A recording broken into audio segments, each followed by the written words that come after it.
فأعوذ بالله من الشيطان الرجيم بسم الله الرحمن الرحيم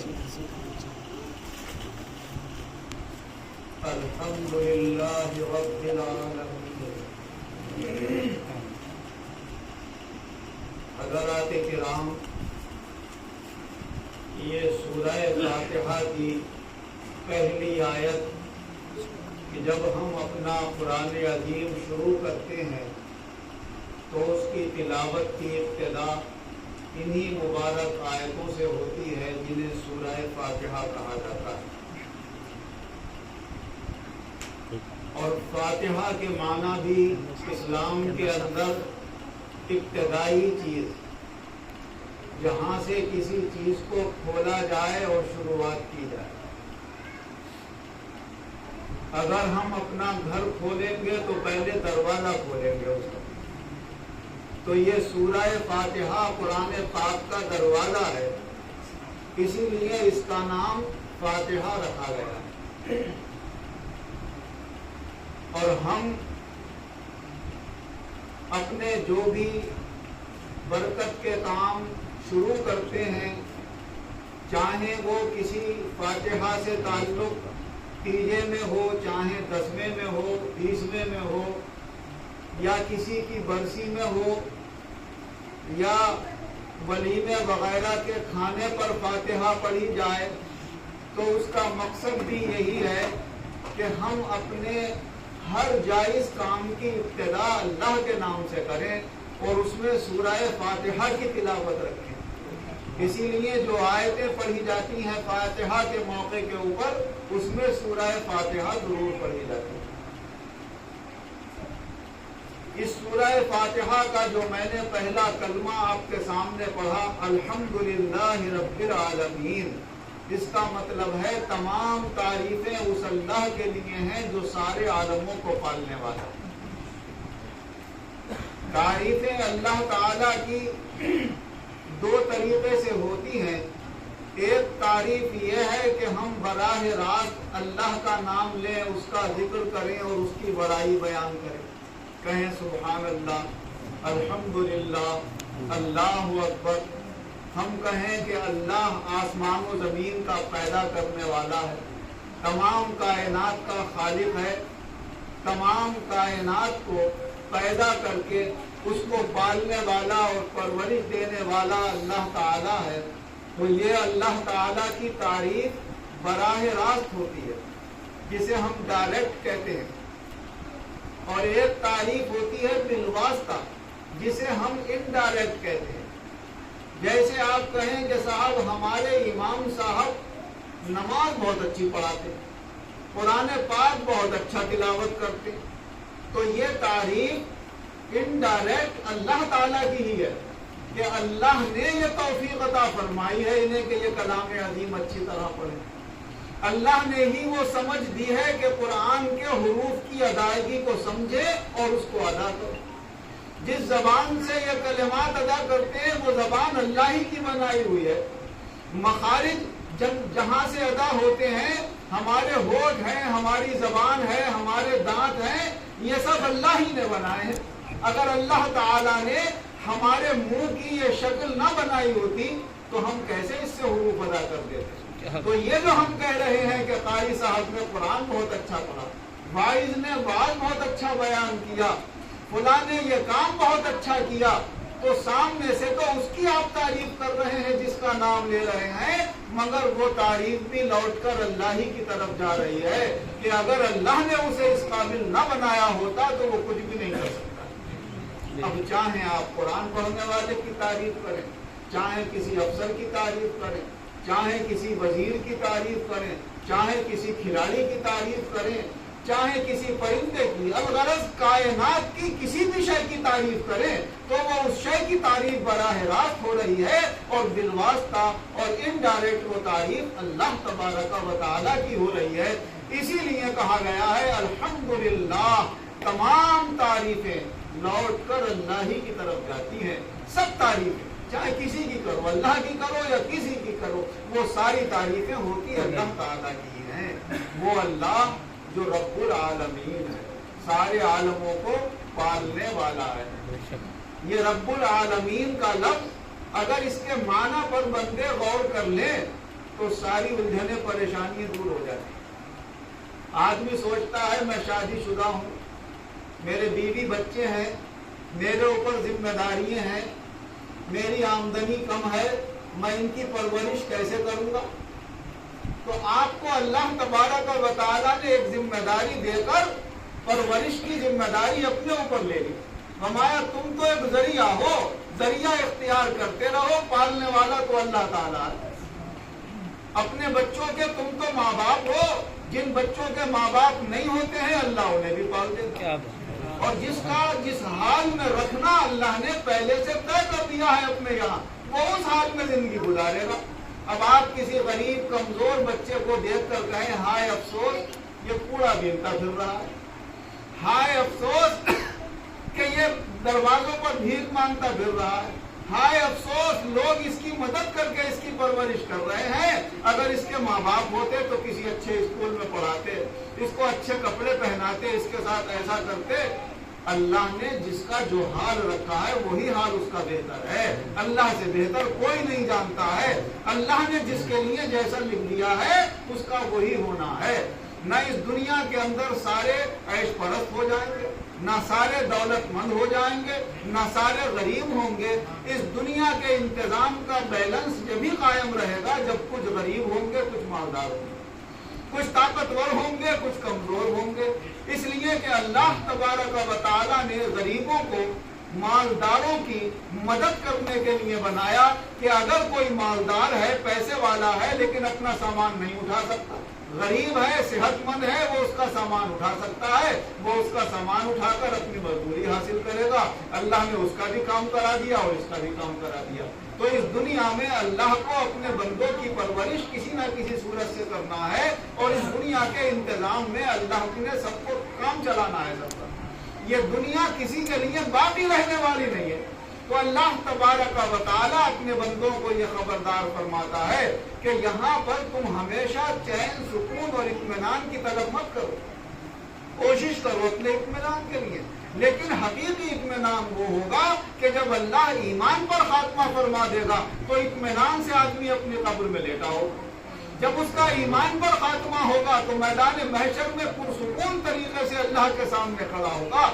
اپنے ایمان کی ہم حفاظت کر لیں جتنی بھی ہم سے ہو سکے، اور جائز اور حلال راستے اختیار کر کے چاہے پریشانی کی صورتیں سامنے آئیں، اگر ہمارا ایمان باقی ہے تو ہمارے لیے اطمینان ہے، اور اگر ایمان باقی نہ رہا تو دنیا کی زندگی کیسی ہی عیش و آرام سے گزر جائے، پھر جب اس کے اوپر مصیبت کے وقت شروع ہوں گے اور دنیا سے جانے کے بعد آخرت کا معاملہ سامنے آئے گا تو قدم قدم پر پریشانیاں ہوں گی، اور ہمیشہ کے لیے پریشانی ہوگی، اور ایمان والے کے لیے ہمیشہ کا سکون ہوگا۔ تو اللہ تبارک و تعالیٰ نے رب العالمین کہہ کر اپنے بندوں کو یہ اطمینان دلا دیا ہے، میرے بندو اپنی ذمہ داری جہاں تک تم سے ہو سکے بہتر طریقے سے پوری کرنا، پالنے والا اللہ تعالیٰ ہے۔ جس کا کوئی ہوتا ہے اس کو بھی پال دیتا ہے، اور جس کا کوئی نہیں ہوتا اس کو بھی پال دیتا ہے۔ اور اس کے لیے سب سے بڑا نمونہ اس نے اپنے محبوب حضور احمد مجتبیٰ حضرت محمد مصطفیٰ صلی اللہ علیہ وسلم کا اپنی مخلوق کے سامنے اور اس امت کے سامنے پیش فرما دیا کہ دیکھو جب ہمارے نبی صلی اللہ علیہ وسلم ابھی دنیا میں تشریف بھی نہ لائے ہیں تو آپ کے والد کا انتقال پہلے ہو گیا، اور جب تشریف لے آئے تو چند سالوں کے بعد والدہ کا بھی انتقال ہو گیا، دادا کا بھی انتقال ہو گیا، تو کوئی بھی نہ تھا، صرف رشتہ دار آپ کی نگرانی کر رہے تھے۔ اللہ تعالیٰ فرماتا ہے کہ دیکھو ہم نے پالا، نہ انہوں نے کہیں اسکول میں پڑھا، نہ کالج میں پڑھا، نہ کوئی تربیت دینے والا، نہ کوئی سنبھالنے والا۔ اللہ تعالیٰ نے فرمایا کہ تربیت کریں گے تو ہم کریں گے، علم و ادب سکھائیں گے تو ہم سکھائیں گے، اور ایسا علم و ادب سکھایا کہ آپ سب کو سکھا گئے اور سب کے استاد بن گئے۔ تو اللہ تبارک و تعالیٰ نے اپنے بندوں کے سامنے اور خاص طور سے اس امت کے سامنے ان کے نبی کا نمونہ ایسا پیش کر دیا کہ دیکھو جس کا کوئی بھی نہیں ہوتا ہے اللہ اس کی پرورش کر کے اسے ساری کائنات سے افضل و اعلیٰ بنا دیتا ہے، یہ اسی کی شان ہے۔ اسی لیے حضور صلی اللہ علیہ وسلم نے فرمایا علمنی ربی فاحسن تعلیمی، مجھے میرے رب نے علم سکھایا اور کیا ہی شاندار علم سکھایا۔ ادبنی ربی فاحسن تادیبی، مجھے میرے رب نے ادب سکھایا اور کیا ہی شاندار ادب سکھایا۔ پھر ہم پڑھتے ہیں الرحمن الرحیم، وہ بڑا مہربان ہے، نہایت رحم فرمانے والا ہے۔ آپ غور کر لیں کہ اس دنیا کے اندر ہمیں اگر کوئی پریشانی کی صورت پیش آتی ہے اور ہم اس پریشانی میں کوئی مجبوری کی حالت میں غلط قدم بھی اٹھا جاتے ہیں اور ایمان ہمارا باقی ہے، ہم جائز و ناجائز سمجھ بھی رہے ہیں، تو ہمارے دل میں اس وقت کیا ہوتا ہے؟ یہ ہوتا ہے کہ ہم یہ گناہ کر رہے ہیں تو ہمارا مولا ارحم الراحمین ہے، وہ رحم فرمانے والا ہے۔ اے مولا، تجھ سے رحمت کی امید ہے اور تجھ سے معافی کی امید ہے۔ اللہ تعالیٰ فرماتا انا عند ظن عبدی بھی، میرا بندہ جیسا مجھ سے گمان رکھتا ہے میں اس سے ویسا ہی معاملہ کرتا ہوں۔ تو اول تو اپنے آپ کو بندے کو گناہ سے بچاتے ہی رہنا چاہیے، لیکن مجبوراً کوئی صورت آ جائے تو پھر مولا تعالیٰ سے رحمت کی امید رکھے اور مغفرت کی امید رکھے۔ پھر بندہ پڑھتا ہے اس صورت میں مالک یوم الدین، بدلے کے دن کا مالک اللہ تعالیٰ ہے۔ یوں تو وہ ہر شے کا مالک ہے، اس جہان میں بھی مالک ہے اور اس جہان میں بھی مالک ہے، ہر چیز کو بدلہ دینے کا مالک وہی ہے، مگر اس نے خاص آخرت کے دن کی حکومت اپنے لیے رکھی ہے، اور دنیا میں جس کو چاہتا ہے حکومت دے دیتا ہے، جو 5 سال تم کر لو، 10 سال تم کر لو، دنیا کے اتنے حصے کی تم کر لو، اتنے حصے کی تم کر لو، لیکن آخرت کا معاملہ اس نے رکھا ہے کہ وہاں کسی کو حکومت نہیں دی جائے گی۔ ساری حکومتیں جب تم یہاں دنیا میں کر کے میرے دربار میں آؤ گے اور پھر اکیلے میری وہاں حکومت قائم ہوگی، تب میں تم سے حساب لوں گا کہ میں نے تمہیں ذمہ داری دی تھی تو تم نے اس ذمہ داری کو کیسے ادا کیا تھا۔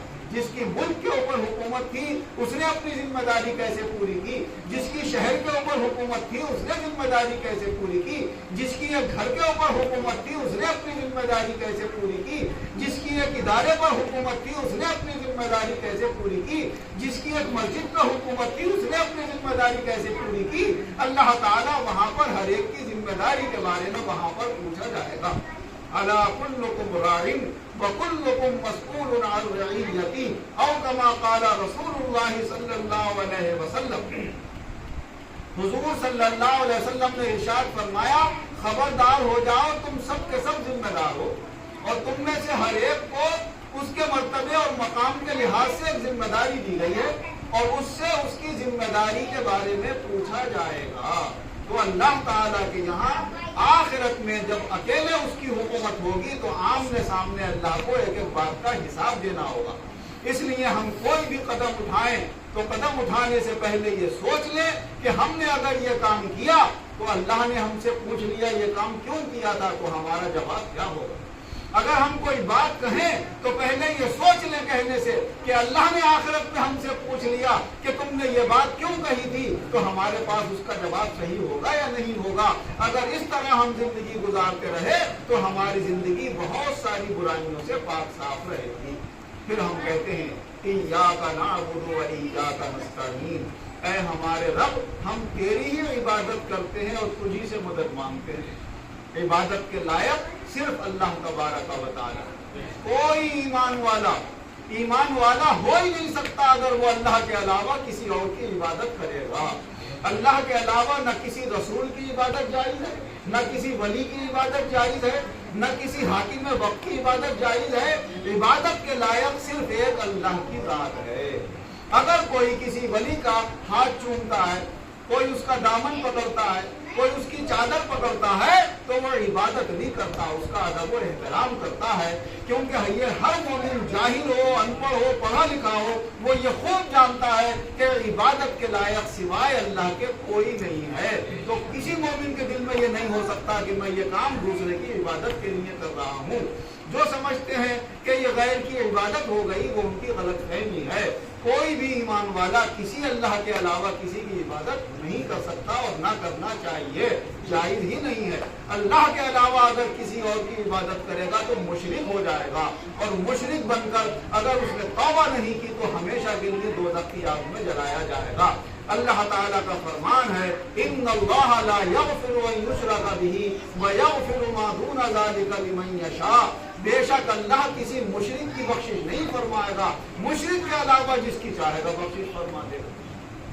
پھر ہم پڑھتے ہیں اہدنا الصراط المستقیم، اے ہمارے رب تو ہمیں سیدھے راستے پر چلا، صراط الذین انعمت علیہم، ان لوگوں کے راستے پر جن پر تو نے اپنا انعام فرمایا، غیر المغضوب علیہم ولا الضالین، ان لوگوں کے راستے پر مت چلا جن پر تیرا غضب نازل ہوا اور جو گمراہ ہو گئے۔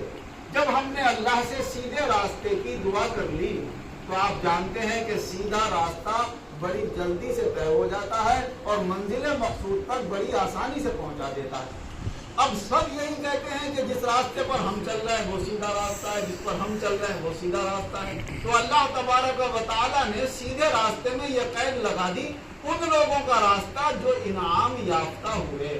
وہ کون ہے؟ اولئک الذین انعم اللہ علیہم من النبیین والصدیقین والشہداء والصالحین وحسن اولئک رفیقا۔ یہ وہ لوگ ہیں جو اللہ کے نبی ہیں، جن پر اللہ نے انعام فرمایا ہے۔ وہ کون ہے؟ اللہ کے نبی ہیں۔ صدیقین ہیں، جنہوں نے ہمیشہ دین کو حق مانا ہے اور دین لانے والے کو حق مانا ہے اور ہر بات کی اس کی تصدیق کی ہے، تو وہ صدیقین کہلاتے ہیں۔ والشہداء، جو شہدائے کرام ہیں، جنہوں نے اللہ کی رضا کے لیے اپنی جانیں قربان کی ہیں، ان کا راستہ جو ہے وہ انعام یافتہ بندوں کا راستہ ہے۔ والصالحین، اور جو اللہ کے نیک بندے ہوئے۔ تو نیک بندے کون ہیں؟ جو حضور صلی اللہ علیہ وسلم اور آپ کے صحابہ کے نقش قدم پر ہیں، لباس میں ان کی اتباع کری، شکل و صورت میں ان کی اتباع کری، اعمال میں ان کی اتباع کری، اللہ اور اس کے رسول کے جائز اور ناجائز کو پہچانا، اللہ کے بندوں کو بتایا، حلال کو اختیار کیا اور حرام سے اپنے آپ کو دور رکھا، ایسے اللہ کے نیک بندے ہوتے ہیں۔ ان نیک بندوں کے راستے کو اپنایا جائے۔ اب اگر ہم غور کر لیں تو ہمارے علماء حق جنہوں نے اپنے بزرگوں سے مکمل طور سے قرآن سیکھا، حدیثیں سیکھی، علم فقہ سیکھا، پھر اسلام کی اللہ کی رضا کے لیے دوسروں کو تبلیغ فرمائی اور صحیح راستے دکھائے، تو کیا وہ اللہ کے نیک بندے ہوں گے کہ جن کے راستے کو ہم اپنائیں؟ یا جو دنیاوی تعلیم حاصل کر کے بعد میں شوق پیدا ہوا کہ یار مولویوں کی بڑی عزت ہوتی ہے، لاؤ ہم بھی دین کے اندر تبلیغ شروع کر دیں، اور وہ آ گئے کچھ بھی دین کے بارے میں نہ سیکھ کر ہمارے نوجوانوں کو، اسکول کالجوں کے لوگوں کو گمراہ کرنے لگے، بہکانے لگے۔ کوئی ایک آدھ حدیث اسے مل گئی، ارے صاحب اس پہ تو ہاتھ اٹھائے جاتے ہیں بار بار، تو ان سے دور چھوانے لگے۔ تو یہ شوق جو نیا دین کا پیدا ہو جاتا ہے، یہ نہیں کہلائیں گے اللہ کے نیک بندے۔ اللہ کے نیک بندے وہ ہیں جن کو تم نے اپنی آنکھوں سے دیکھا ہے، تمہارے بزرگوں نے اپنی آنکھوں سے دیکھا ہے کہ انہوں نے بچپن، اپنی جوانی، سب کی سب ہمیشہ علم دین سیکھنے اور سکھانے کے اندر اور اس پر عمل کرنے میں گزار دی۔ ان اللہ کے نیک بندوں کا طریقہ چھوڑ کر ایسے دنیاوی لوگوں کا طریقہ اپنا کر آپ یہ کیسے کہہ سکتے ہیں کہ جب اللہ کہہ رہا ہے کہ نیک لوگوں کا طریقہ اپناؤ تو کیوں اس طریقے کے اوپر جا رہے ہو؟ اس پر غور کر کے سمجھنا اور عمل کرنا آپ کا کام ہے، اور صحیح بات آپ تک پہنچا دینا یہ اللہ جس سے چاہے گا پہنچوا دے گا۔ منوانا ہمارا کام نہیں ہے، ماننے کی تو اللہ جسے توفیق دے گا اسی کو ملے گی۔ اِنَّكَ لَا تَهْدِي مَنْ أَحْبَبْتَ وَلَٰكِنَّ اللَّهَ يَهْدِي مَن يَشَاءُ۔ بے شک اگر آپ کسی کو ہدایت دینا چاہیں تو نہیں دے سکتے، ہدایت تو جسے اللہ چاہتا ہے عطا فرماتا ہے۔ اللہ تبارک و تعالیٰ نے اس مبارک صورت میں بڑے بڑے عمدہ معانی رکھے ہیں۔ ایک مطلب اس کا یہ بھی ہے کہ دیکھو تم نے دعا کب مانگی اللہ سے؟ سیدھے راستے کی، کہ پہلے اس کی خوب تعریفیں بیان کی۔ آپ نے کہا اللہ ساری تعریفوں کے لائق ہے، رحم کرنے والا ہے، مہربانی کرنے والا ہے، مولا ہم تجھے عبادت کے لائق سمجھتے ہیں، تجھی سے مدد مانگتے ہیں۔ تو اللہ تعالیٰ نے اپنے بندوں کو بتا دیا کہ مجھ سے کچھ مانگنا ہے تو پہلے میری تعریفیں کرو، جب میری تعریفیں کرو گے میں تم سے خوش ہو جاؤں گا، راضی ہو جاؤں گا، اور جب خوش ہو جاؤں گا تو پھر جو مانگو گے تمہیں عطا کروں گا۔ تو اللہ سے مانگنے کا یہ طریقہ بھی اس میں سکھایا گیا۔ اسی لیے اس سورت کا ایک نام تعلیم المسئلہ بھی ہے، سوال کرنے اور مانگنے کا طریقہ اس صورت میں سکھایا گیا ہے کہ دیکھو اللہ سے مانگنے کا طریقہ یہ ہے۔ اور آپ بھی جب کسی سے مانگتے ہیں اور آپ یہ جانتے ہیں کہ اس کی تعریفیں کروں گا تو خوش ہوگا تو ذرا میری بات کو مان لے گا یہ، تو پہلے آئے صاحب آپ تو بڑے اچھے آدمی ہیں، لوگوں کی بڑی مدد کرتے ہیں، آپ کے بارے میں ایسا سنا، پھر کچھ دیر بیٹھے اب مجھے 1000 روپے کی ضرورت ہے، اب وہ سوچتا ہے یار اس نے میری اتنی تو تعریفیں کر دی، اپنی نظروں میں اتنا اچھا سمجھتا، منع کروں گا تو اس کے دل میں غلط اثر جائے گا، لا بھائی دے گا۔ تو یہ اللہ نے جو نظام دنیا کے اندر بنایا ہے وہی نظام اللہ کے، یا اللہ کو اپنے بندوں سے ہٹ کر نہیں چلتا۔ اللہ تعالیٰ یہ فرماتا ہے جو میرے بندوں کے درمیان باتیں چلتی ہیں بس وہی معاملہ میرے یہاں کا ہے۔ تمہاری عقلوں کو، تمہاری سمجھ کو اللہ نے اپنے دین کے بڑا مطابق بنایا ہے۔ اگر کسی کے بہکائے میں بندہ نہ آئے اور صحیح عقل سے کام لے تو انشاءاللہ اسے سیدھا ہی راستہ ملے گا۔ تو اور اس مبارک سورت کے اندر اللہ تبارک و تعالیٰ نے ایک راستہ ہمیں یہ بھی دکھایا کہ ہماری ہر نماز میں اس سورت کو داخل کر کے اپنے بندوں کو یہ بتا دیا کہ دیکھو جب تم الگ بیٹھ کر تنہائی میں بھی اپنے کسی پسندیدہ شخص کی، چاہے وہ تمہارا کوئی محبوب ہو یا تمہاری کوئی محبوبہ ہو، جب تم اسے یاد کرتے ہو تو وہ تمہارے سامنے حاضر ہو جاتا ہے، تمہارے تصور میں آ جاتا ہے۔ لہذا جب تم نماز میں ان کلمات کے ساتھ اللہ کی تعریف کرو گے اور اللہ تمہارا سب سے بڑا محبوب ہے، اس سے بڑا محبوب کوئی ہو ہی نہیں سکتا، تو وہ تمہارے تصور میں حاضر ہو جاتا ہے۔ جب حاضر ہو جاتا ہے تو جیسے اپنے سامنے موجود سے آپ کہتے ہیں تم، ایسی تعریفیں کرتے کرتے ہم نے کہا ایا کا نام، اے مولا ہم تیری عبادت کرتے ہیں۔ ایسا لگ رہا ہے جیسے مولا ہمارے سامنے اور ہم اس سے کہہ رہے ہیں ہم تیری عبادت کرتے ہیں، مولا ہم تجھ سے مدد چاہتے ہیں، تو ہماری مدد کر دے، تو ہمیں سیدھا راستہ دکھا دے۔ تم کس سے کہہ رہے ہیں وہاں اللہ کہاں ہے؟ تو اللہ یہ بتا رہا ہے جب تم نے میری تعریفیں کی تو میں تمہارے ذہن میں ایسا حاضر ہو گیا جیسے کوئی تمہارے سامنے ہوتا ہے، لہٰذا جو چاہتے ہو مجھ سے مانگ لو، آمنے سامنے کا معاملہ ہو رہا ہے۔ تو نماز میں اللہ تعالیٰ اپنے بندے کے اس صورت کے ترجمے پر غور کر کے ہم پڑھیں تو بڑا قریب ہمیں معلوم ہوگا اور ہمارے سامنے حاضر ہوگا۔ اللہ ان تصورات کے ساتھ ہمیں اپنی نمازیں ادا کرنے کی توفیق عطا فرمائے، قرآن پاک کو پڑھنے کی اور اس کو سمجھ کر اس پر عمل کرنے کے لیے اللہ ہم سب کو توفیق عطا فرمائے، اور جو حافظ صاحب نے تلاوت کی ہے اللہ اسے قبول فرمائے۔ آمین۔ وآخر دعوانا ان الحمد للہ۔